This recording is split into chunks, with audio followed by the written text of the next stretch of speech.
Olá, está começando mais um Diálogo Automotivo, o podcast da ATV, o canal de conteúdo exclusivo para o mercado brasileiro de manutenção automotiva. Hoje estamos recebendo uma convidada muito especial, a advogada Alessandra Milano Moraes.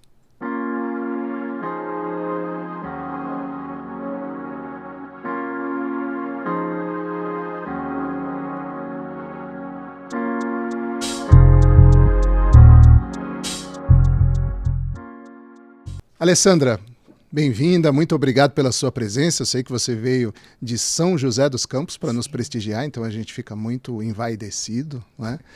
E você é uma profissional que tem experiência no mercado automotivo, então nós vamos explorar a sua experiência o máximo possível aqui dentro do nosso tempo.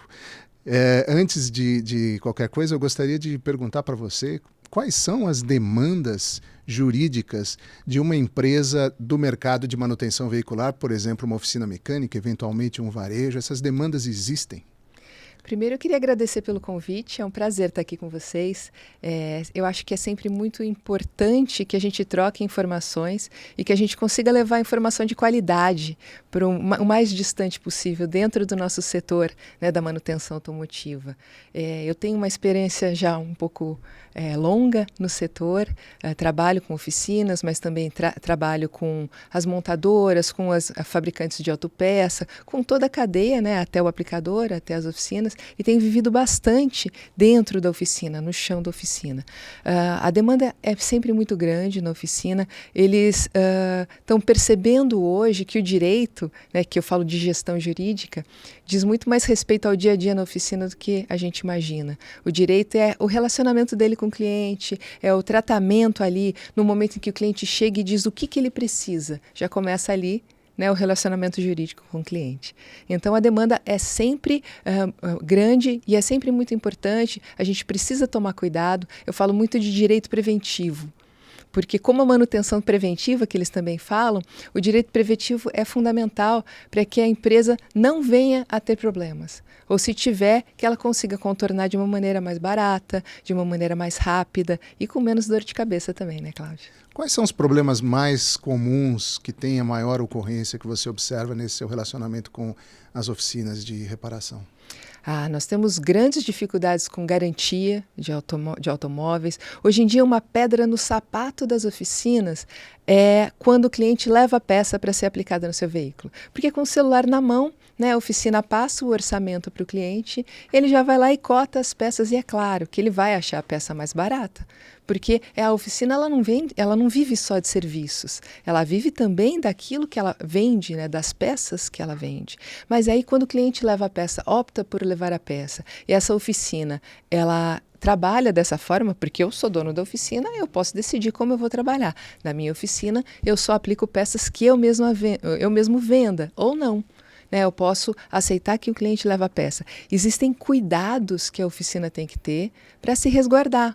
Então, o gestor de oficina, ele tem que pensar nisso. Ele tem que ter um documento em que o cliente assine, dizendo que ele está levando as peças, quais são essas peças, que o cliente está ciente que, então, dessa forma, se houver um problema com a peça, a garantia referente a essa peça não será prestada pela oficina, e que a mão de obra, na reaplicação, no resserviço, vai ser cobrada novamente, porque não foi a oficina que vendeu para ele, né? Ele que vai ter que ir atrás daquela garantia. Então, a oficina vai cobrar novamente para aplicar aquela peça, mas são cuidados, né, que a oficina tem que ter, só para começar nesse sentido. Em relação a levar a peça, o que diz a lei? A lei não proíbe o consumidor de levar e nem permite ao reparador não aceitar, né?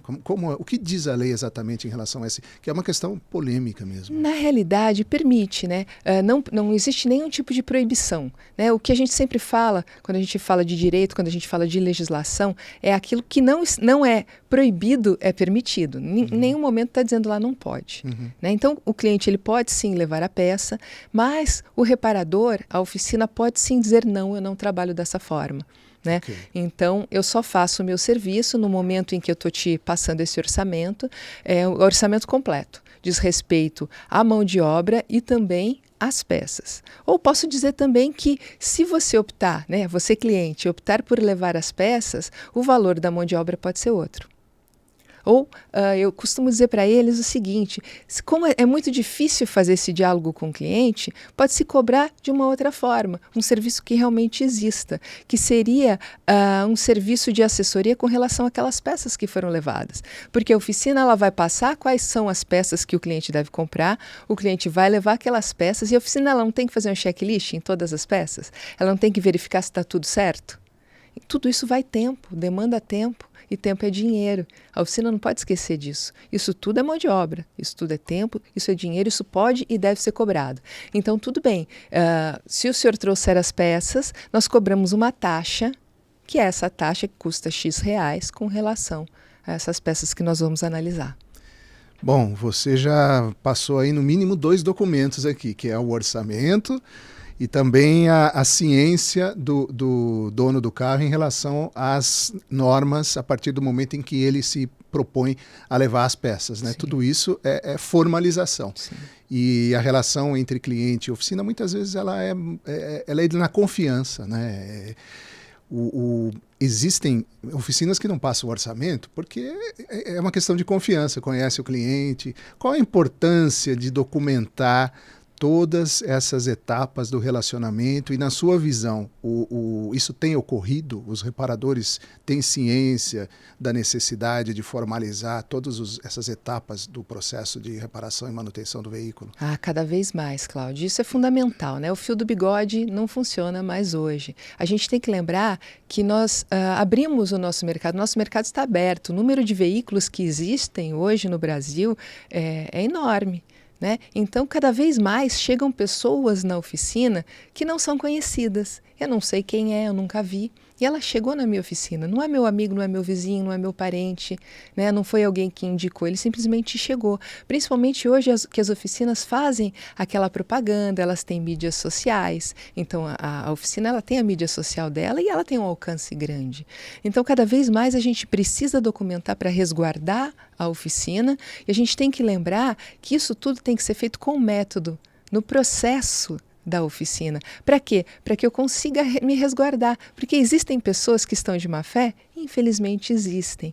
Né? E eu costumo dizer muito nas oficinas é que o cliente ele é seu amigo até o momento em que der o primeiro problema. Quando deu o primeiro problema, a amizade acaba. E aí, se eu não tenho o documento, e tem uma coisa que é fundamental, que é legal que a gente converse aqui, que é o seguinte, regra geral no direito, né? Todo mundo já ouviu falar, quem alega tem que provar. Certo, se eu tenho alguma coisa contra você, eu tenho que provar. Mas existem exceções a essa regra. E as relações de consumo, né, Código de Defesa do Consumidor, que é o relacionamento da oficina com o cliente dela, a relação de consumo é uma exceção a essa regra. Então, basta ao cliente contar uma historinha bem contada e apresentar-lhe indícios. E cabe ao fornecedor, que é a oficina, provar que não fez aquilo. E eu só provo com prova. E prova é o quê? É documento assinado pelo cliente. O cliente tem que ter assinado, não sou eu. A gente tem que lembrar que documento unilateral, que só eu fiz, só eu oficina fiz, só eu assinei, não vale como documento. Então a gente fala checklist. Checklist é fundamental. E tem que ser assinado também pelo cliente. Nossa, mas o cliente deixou o carro lá e foi embora. Então eu vou mandar por e-mail para ele. E, por favor, retorna com o seu de acordo. O orçamento tem que ser aprovado pelo cliente, assinado. Se não der para assinar, por e-mail, retorna com o seu de acordo para então eu começar. Lembrando que o WhatsApp, embora seja uma ferramenta que deve ser utilizada porque facilita a vida, o WhatsApp não serve como prova. O STJ, no meio do ano passado, se eu não me engano, decidiu que o nosso ordenamento jurídico, o nosso judiciário, não aceita ainda o WhatsApp como prova. O WhatsApp é indício. E se é indício, serve para o cliente, mas não serve para a oficina. Então, e hoje em dia a comunicação é toda por WhatsApp. Toda por WhatsApp. Então manda o WhatsApp e fala, olha, eu estou te mandando um e-mail, por favor, retorna com o seu de acordo para eu começar o serviço. Isso é tudo muito importante. Não é? Com certeza. E além do orçamento, a gente tem o reorçamento. Né? Porque muitas vezes foi feito o diagnóstico inicial, foi feito então, e é importante que a gente divida isso, o diagnóstico de orçamento, acho que é legal a gente falar sobre isso, foi feito um orçamento inicial, mas no momento em que abriu o veículo, tem mais coisa para fazer. Exatamente. E ninguém gosta, eu falo muito isso, ninguém gosta de ir no advogado, no dentista e na oficina. A pessoa que quando vai lá, ele não está feliz. né? Ele vai ter que gastar um dinheiro, é um problema para ele. Então, se ele já não está feliz de pagar para a oficina aquele primeiro orçamento, no reorçamento, se eu não colher a autorização do cliente naquele reorçamento, ele não me paga. É isso aí. Bom, eu acho que ainda o dentista é pior. A gente volta já com a doutora Alessandra Milano Moraes para continuar falando desse assunto tão interessante aí, principalmente para os reparadores. Continue com a gente aí, é rapidinho. Esse é o Marrone, osso duro na negociação. Na oficina do dono dele só entra amortecedor COFAP. Ô Marrone, COFAP é a melhor mesmo? Não dá problema, a cobertura completa, é fácil de instalar, é a queridinha de todo motorista, então. Bom, já que você concorda com tudo, dá pra fazer um descontinho? Não vá discutir com o Marrone, amortecedor é COFAP. Chegou a hora de você mostrar para todo mundo o que é ser fera em vendas. Com o curso EAD Consultor de Vendas Nakata, você vai aprender tudo o que precisa para se tornar um profissional mais completo e vencedor. Descobrindo tudo sobre autopeças e técnicas que vão te ajudar a conquistar mais clientes. Além de dar um up nas vendas, você também vai ser mais valorizado pelo mercado. É rápido, fácil, objetivo, gratuito e com certificado. Não perca tempo, faça agora mesmo o curso EAD Consultor de Vendas Nakata e transforme suas vendas. Estamos de volta com a advogada Alessandra Milano, que está trazendo informações muito interessantes para os reparadores. Eu tenho certeza que vocês estão gostando. Alessandra, conta para mim como é que funciona na prática esse trabalho de assessoria jurídica realizada dentro de uma oficina. O que você observa? Quais são as principais orientações que você oferece ao empresário do segmento? Bom, a primeira coisa que a gente tem que lembrar é que normalmente eu acabo chegando até as oficinas pela dor, raramente pelo amor, né? Algumas oficinas, ainda bem que essa mentalidade já está mudando, já pensam no direito preventivo, numa gestão jurídica da oficina e acabam me contratando para que eu faça essa assessoria, essa adequação com modelos já no dia a dia, né, da oficina, modelos que vão facilitar. Quando o cliente leva a peça, o que eu faço?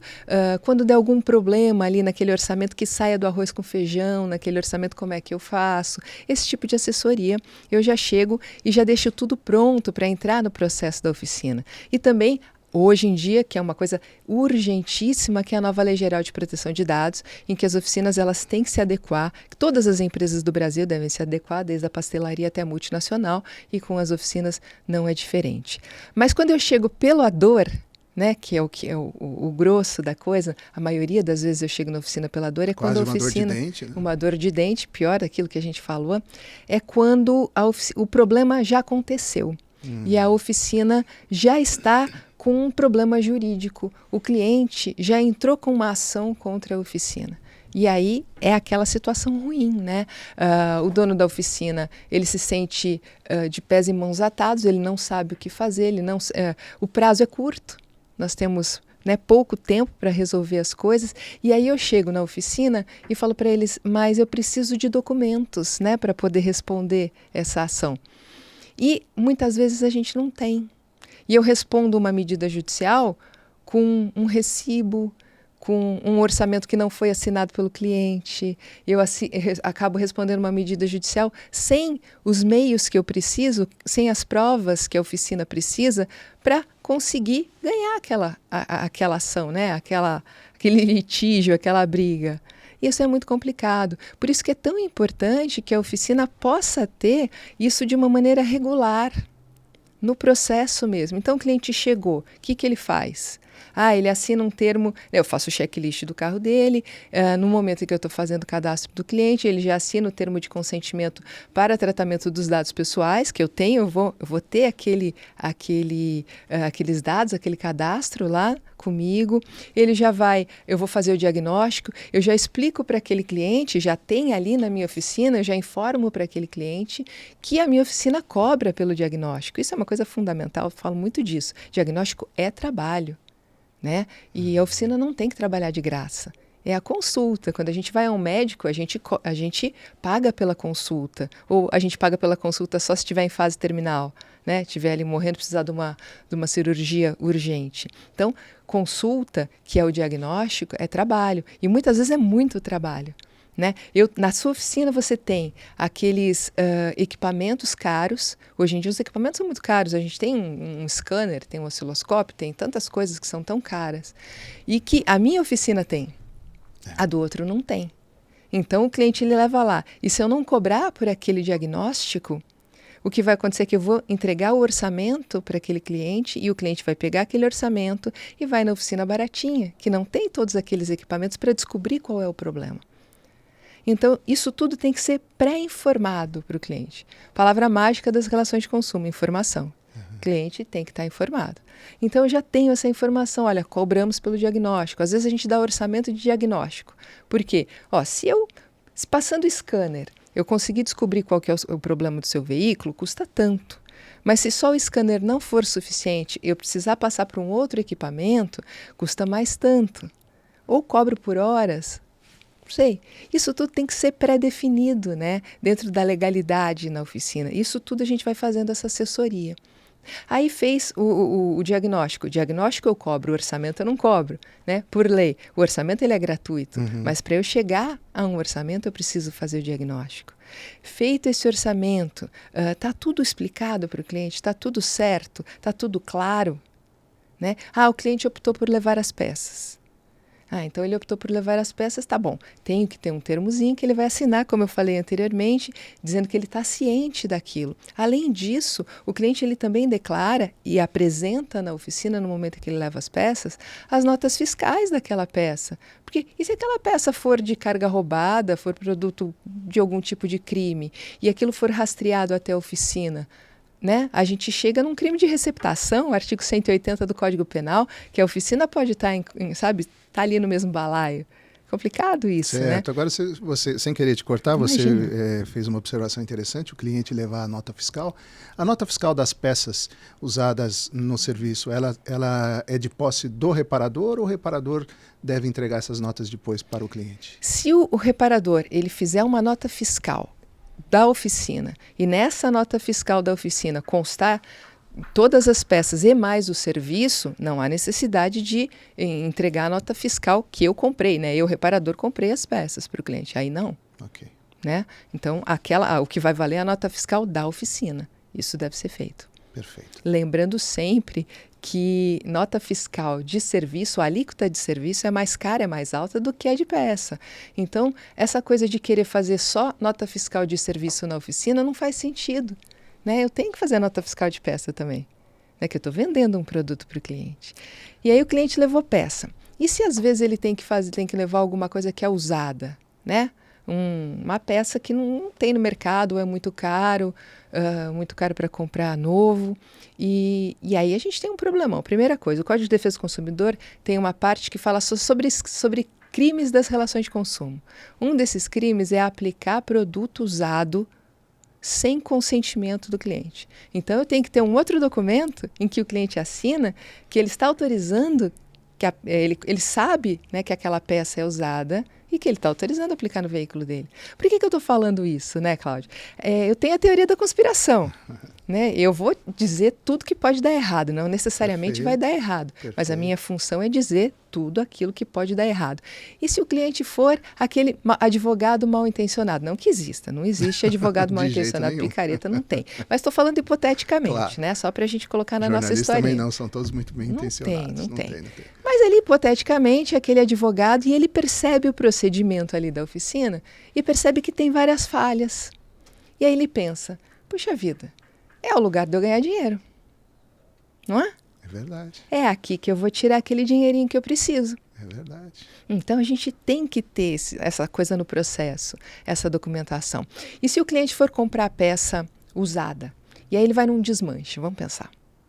Chegou no desmanche, esse desmanche tem que ser um desmanche que tem uma cara de comércio, né? Tem um balcão, que ele dê a nota fiscal da peça que está comprando, ainda que seja usada, ainda que ele tire a nota fiscal da geladeira. Entendeu? Tirou da geladeira, mas aí o problema não é meu. Né? Esse desmanche tem que ser uma coisa hoje formal. Já temos a lei dos desmanches. Sim, né? Então, sim.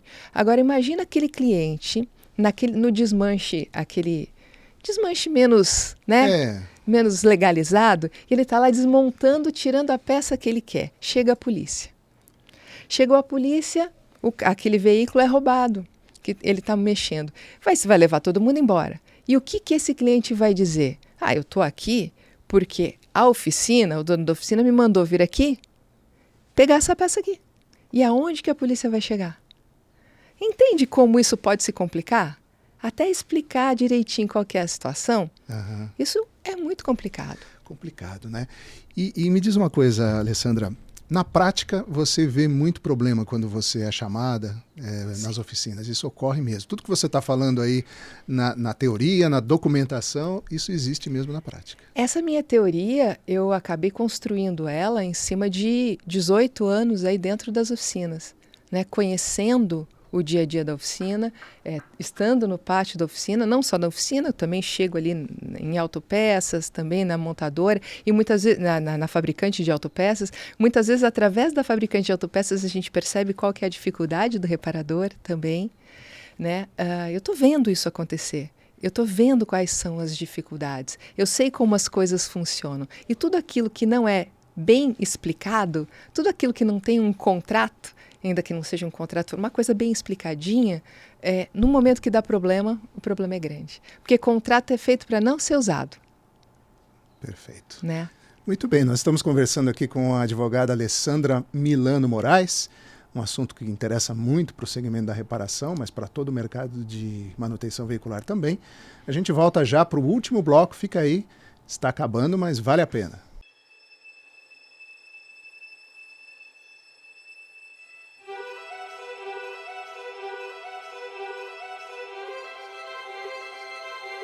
Um dia, seres humanos e máquinas encontrarão a sintonia perfeita. Veremos linhas de montagem cada vez mais inteligentes. Tudo será testado, e um dos mais complexos laboratórios do mundo vai ser no Brasil. Um dia, inovação será o principal produto de um fabricante de filtro. Viveremos muito mais com olhos no futuro do que em conceitos do passado. Um dia, uma das mais avançadas fábricas de filtros do planeta será brasileira. E os padrões que ela criar vão inspirar o mundo todo. Este dia já chegou na Techfil.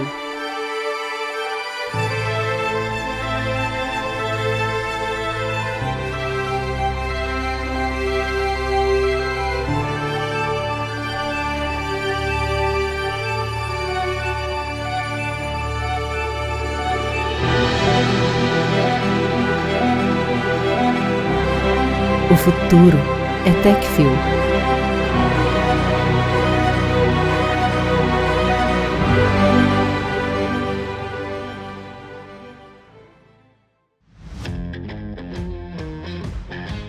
Para qualquer viagem, qualquer motorista, qualquer carro ou qualquer estrada. Nós somos os melhores amortecedores. Monroe Amortecedores.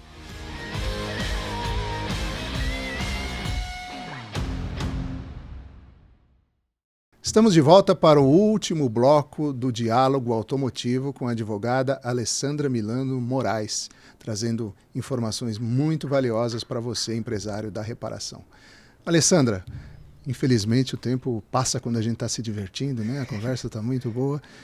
E eu queria perguntar para você a respeito dos serviços que o reparador pode recusar, porque isso também acontece, né? Eu conheço reparador, por exemplo, que não trabalha com carros de um determinado país, né? E não deixa nem parar na porta. Existem serviços que o reparador, mais do que pode, ele deve recusar?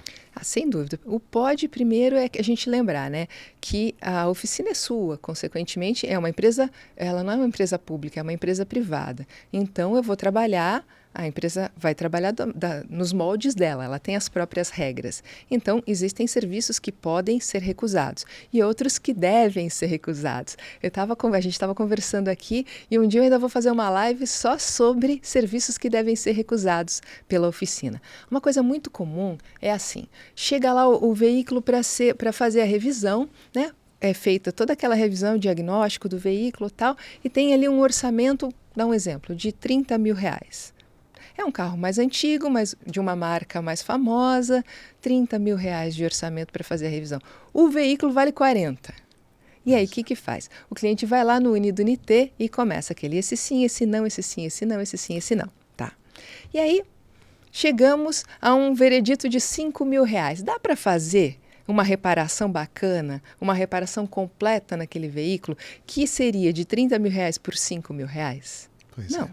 É complicado. Se você vai fazer, se a oficina vai fazer esse serviço, ela tem que tomar determinados cuidados. Ou não faz, ou toma determinados cuidados. Documento. O cliente está ciente que para a total reparação do veículo haveria necessidade da troca de tais e tais peças e tais componentes. Como autorizou apenas a troca disso aqui, e assume a responsabilidade com relação a isso. Isenta a oficina de responsabilidade? Não.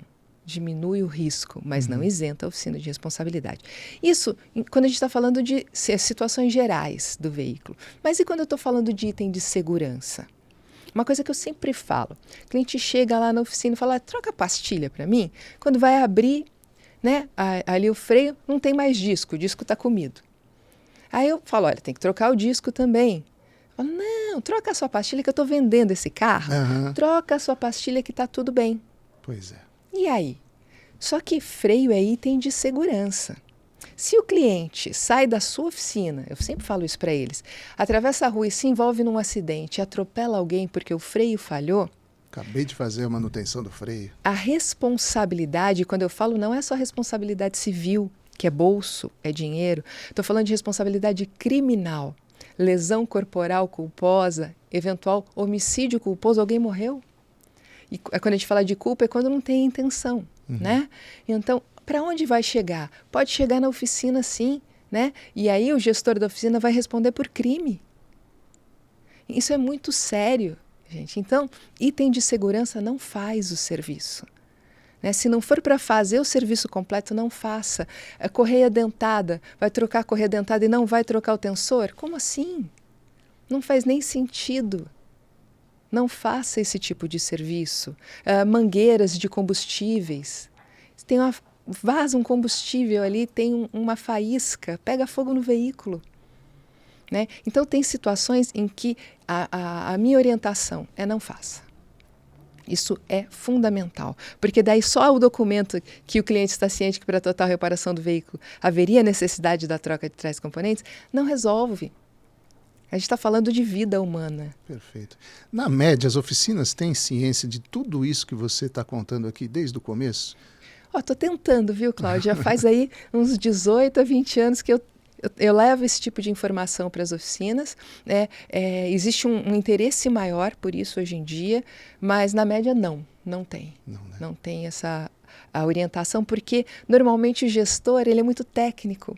E ele se preocupa menos com a parte da gestão administrativa e jurídica da empresa. Ele é muito técnico. E é importante que o reparador hoje ele lembre que ele não é só o reparador, ele é o empresário. Né? E para a empresa dele continuar funcionando, ele tem que fazer todo o resto. Alessandra, para a gente terminar, então, eu gostaria de falar um pouquinho sobre a LGPD, não é? A Lei Geral de Proteção de Dados, que entrou em vigor no ano passado. E ela é muito abrangente para todas as empresas, para condomínios, enfim, é uma lei realmente abrangente. Qual é o impacto da LGPD dentro da oficina mecânica?